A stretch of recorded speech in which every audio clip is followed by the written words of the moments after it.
My girlfriend joked, "My work husband is buying me lunch every day. You need to step up." I replied, "You're right." Then I sent her work husband a thank you card with a $50 Starbucks gift card for taking care of her. Her next call came from her panicked HR department. I, 32 male, am a pretty logical person.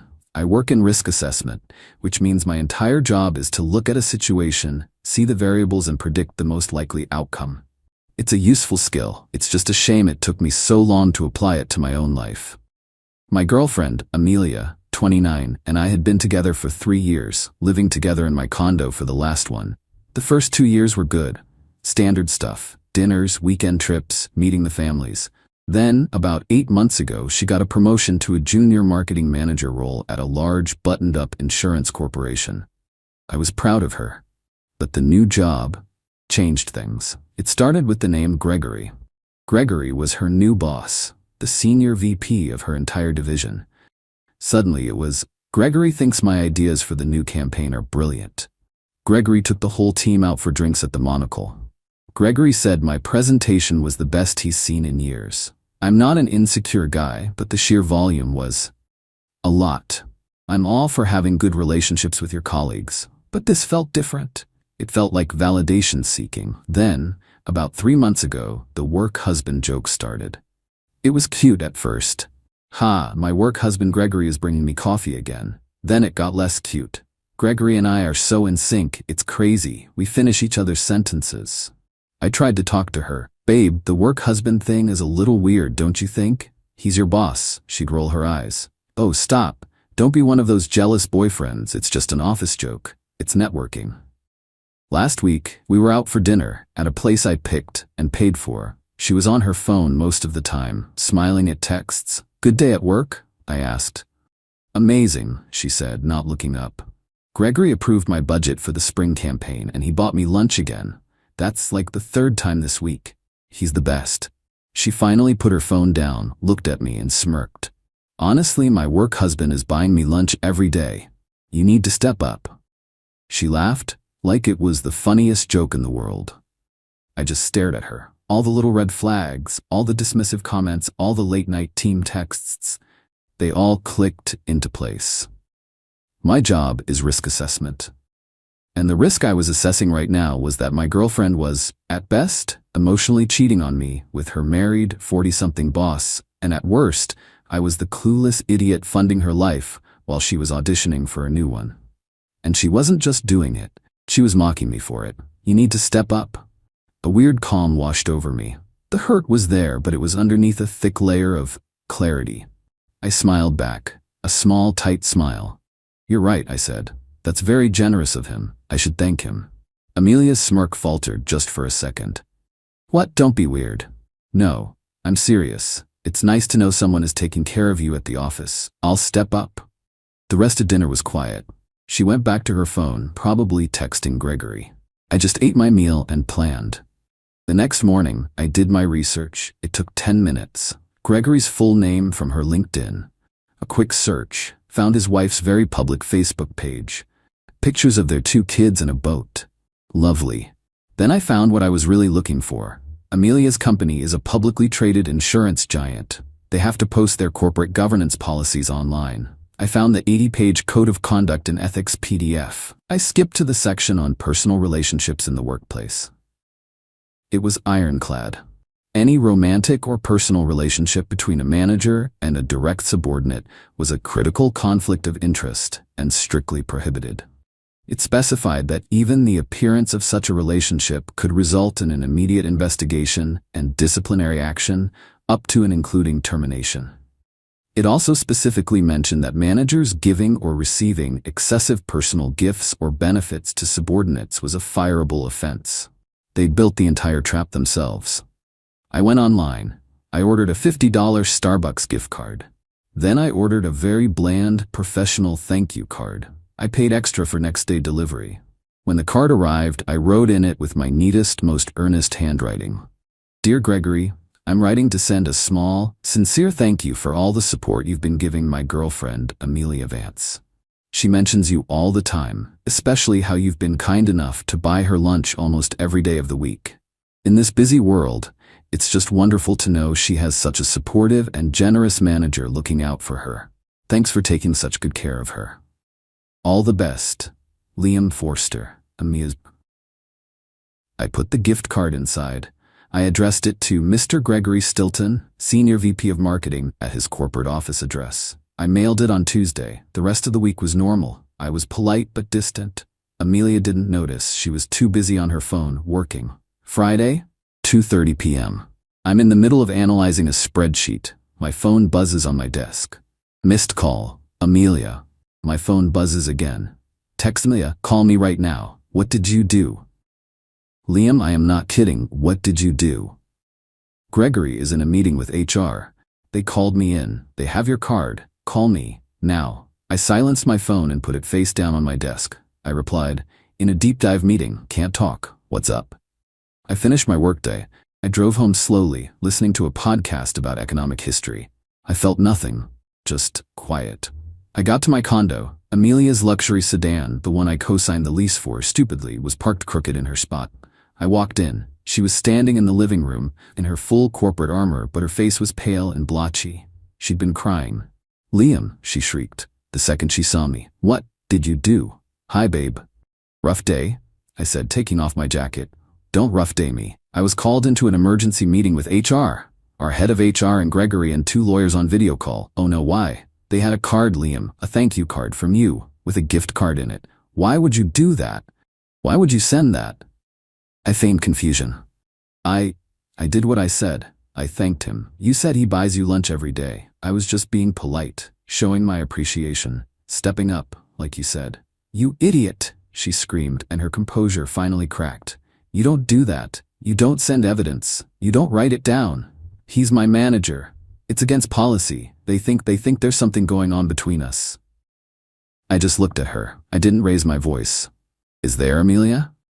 She froze. The blood drained from her face. She finally understood. This wasn't a blunder. It was a mirror. What are you talking about? Is there something going on? Because you've been networking with him for months. You've been letting him buy you things. You've been flaunting your work husband in my face and then mocking me for not measuring up. You seemed pretty proud of it. I just agreed with you.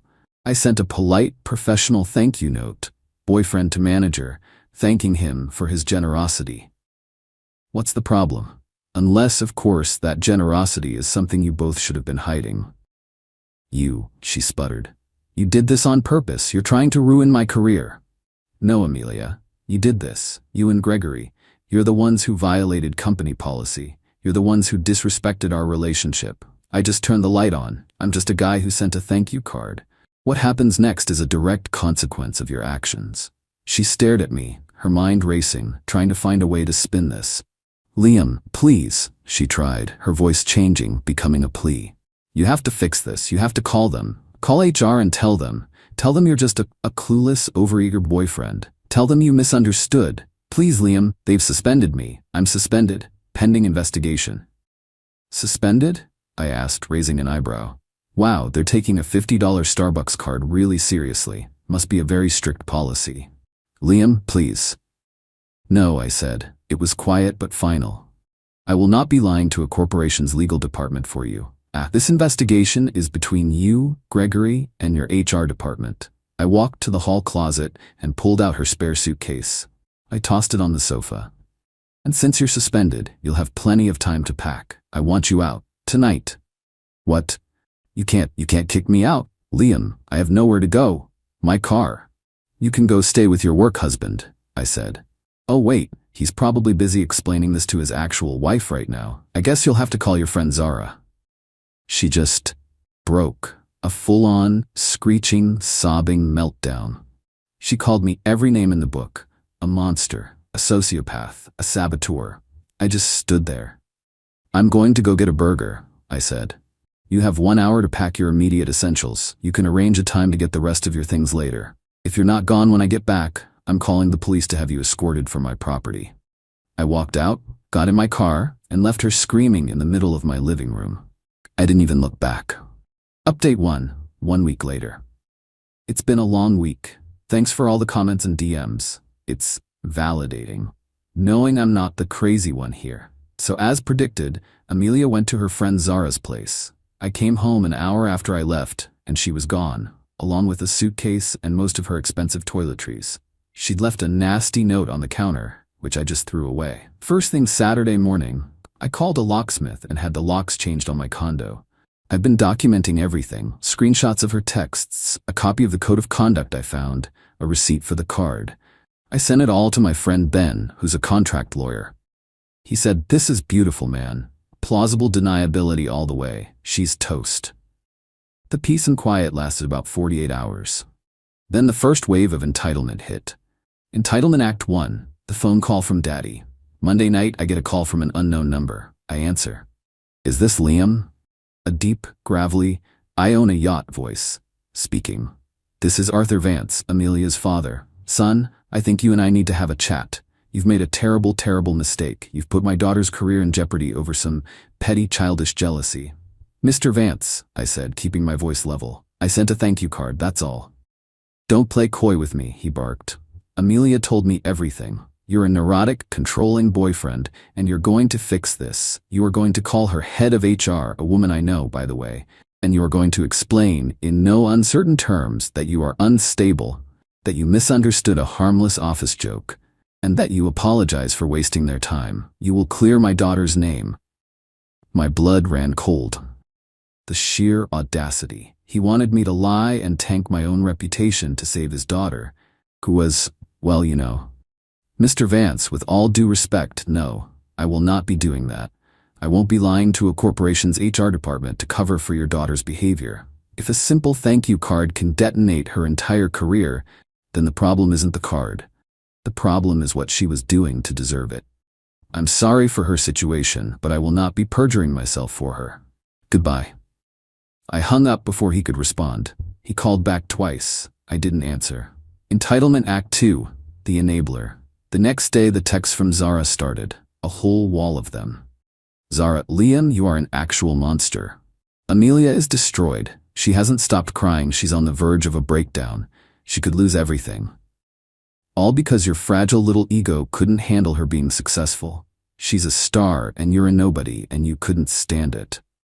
And now she's going to lose her car. Her payment is due in 3 days and she can't afford it because you got her suspended. She's going to be homeless and carless. I hope you're happy." I read that last text and my stomach dropped. Her car. The silver luxury sedan. The one I co-signed the lease for. When we got it a year ago, her credit was shot, but she needed it for her image. I was stupid and in love, so I co-signed. I'm the primary on the lease. If she misses a payment, it hits my credit. Hard. She'd been making the payments from her account, but I knew I'd been transferring her an extra $300 per month for utilities that I'm pretty sure was just covering the difference. I called Ben immediately. "Ben, I'm an idiot. I co-signed the lease." He sighed. "Okay. That's not good, Liam, but it's manageable. You're on the hook for the money, but we can't let her keep possession of an asset you're financially responsible for, especially when she's unemployed and hostile." This wasn't even revenge. This was financial self-preservation. I called the leasing company. I explained the situation calmly. "I am the primary leaseholder. The co-signer, who has possession of the vehicle, has just been suspended from her job, has vacated my residence, and has informed me she cannot make the upcoming payment. I am no longer comfortable with her having the vehicle, as she is a high risk of default and damage."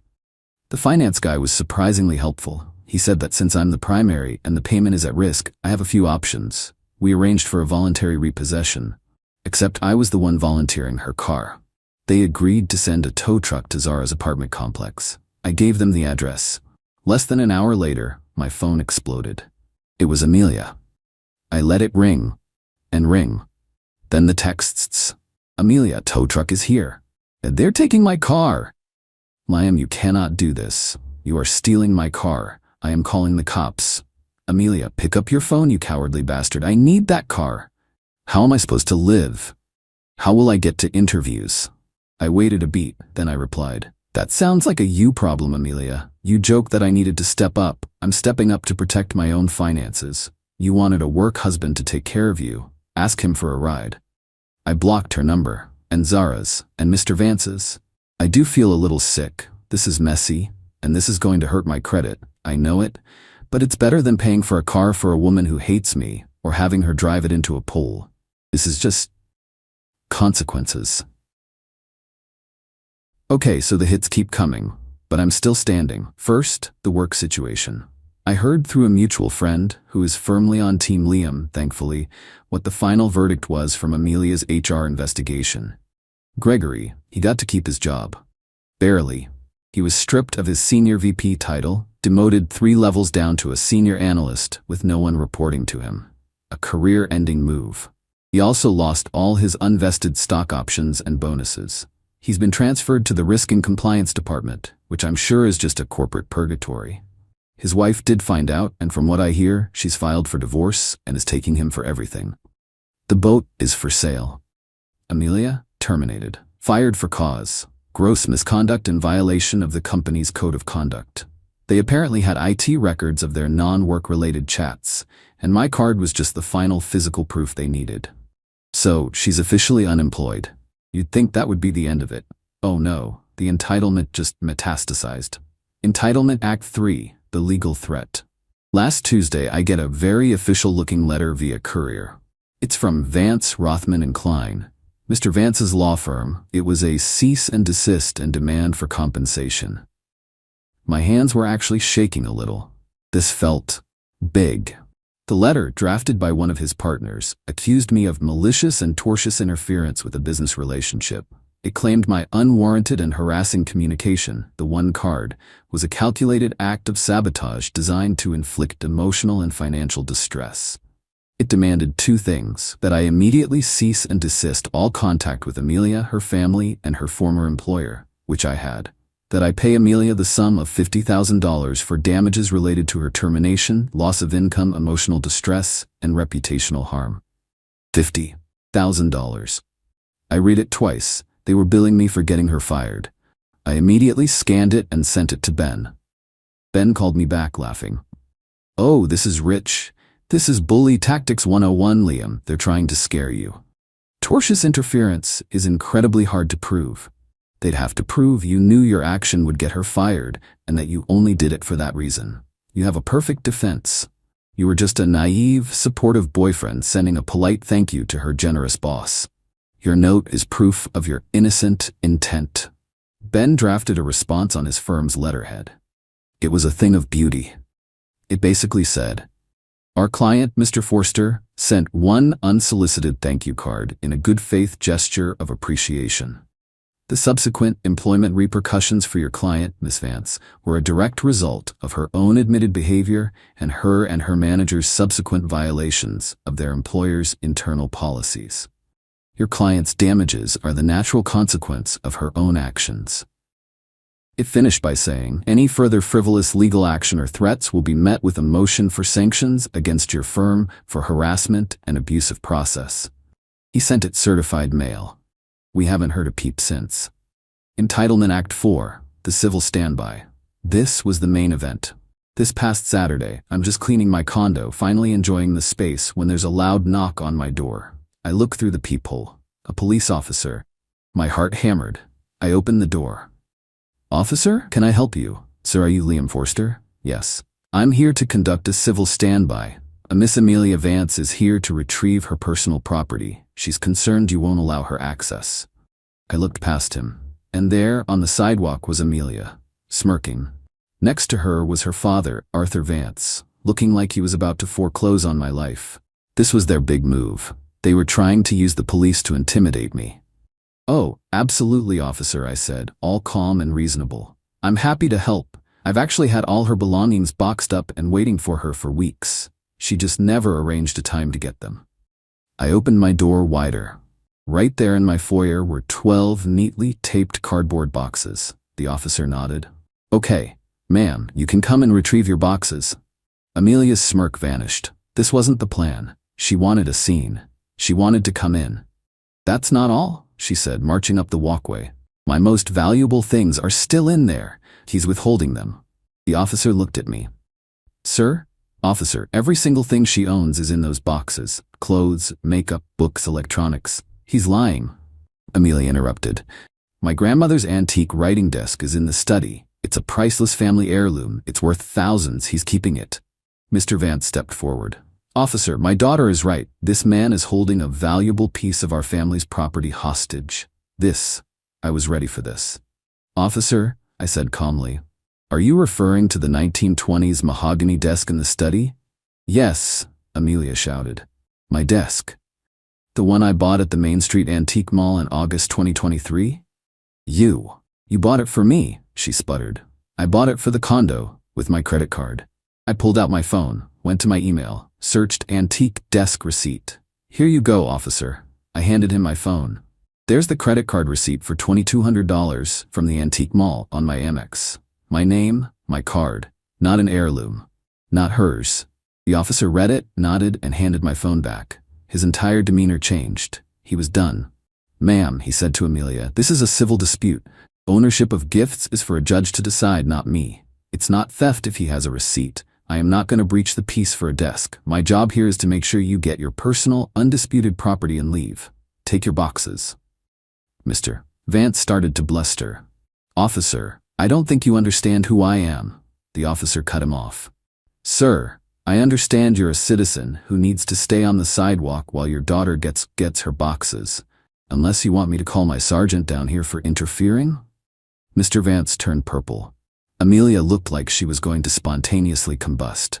She was forced to stand there, in front of a cop, while her father and her silently loaded boxes of her shoes and jackets into the back of his Mercedes. As they were leaving, she turned. You will regret this for the rest of your life, Liam. I just looked at her. I already regret the last 3 years, Amelia, but I'm feeling better about the future. I nodded to the cop. Thanks for your time, officer. Appreciate you keeping things orderly. He just tipped his cap. Have a good day, sir. I shut the door, locked it, and for the first time in a week, I actually laughed. It's been a while. A lot has settled. The dust is gone. The drama is over. I wanted to write a final update for everyone who followed this mess. The legal threats from Mr. Vance and his firm evaporated completely after Ben's letter. They knew they had nothing, and that I wasn't going to be an easy target. The $50,000 demand was just a puff of hot, expensive air. The car. This is the one part that sucks for me, and I want to be real about it. The voluntary repossession was the right move, but it still hit my credit. As the primary signer, the default was mine. It dropped my score about 90 points. I'm in a credit repair battle now, disputing it, providing all the documentation that I was not in possession of the vehicle, and the co-signer defaulted.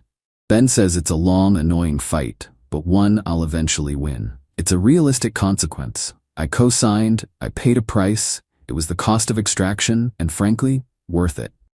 It's just money, and it's just a number. What about them? I've heard bits and pieces from that one mutual friend who I still grab a beer with. His divorce was finalized. His wife took him to the cleaners. He sold the boat and the house. He's apparently living in a rental apartment and is still stuck in that corporate hell demotion at the insurance company. He's a pariah there. No one talks to him. Amelia, it's the natural outcome. After I kicked her out, she stayed with Zara for about 6 weeks. According to my friend, it was a disaster. Amelia apparently expected Zara to be her new provider. She paid no rent, ate all her food, never cleaned, and just cried and moped about how unfair her life was. Zara finally kicked her out. With her car gone, her job gone, and her enabler friend done with her, she had no choice.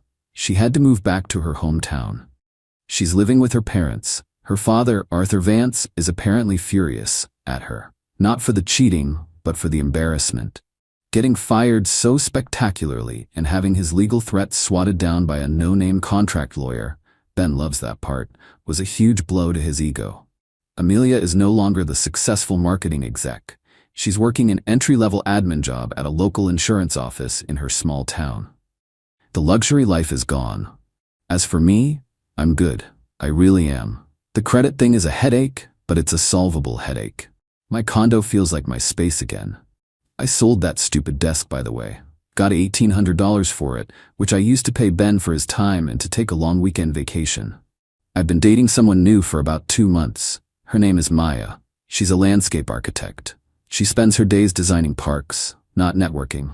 When I told her the story, she just stared at me and said, "A work husband? That's the stupidest thing I've ever heard. Why would you want to be married to someone at work?"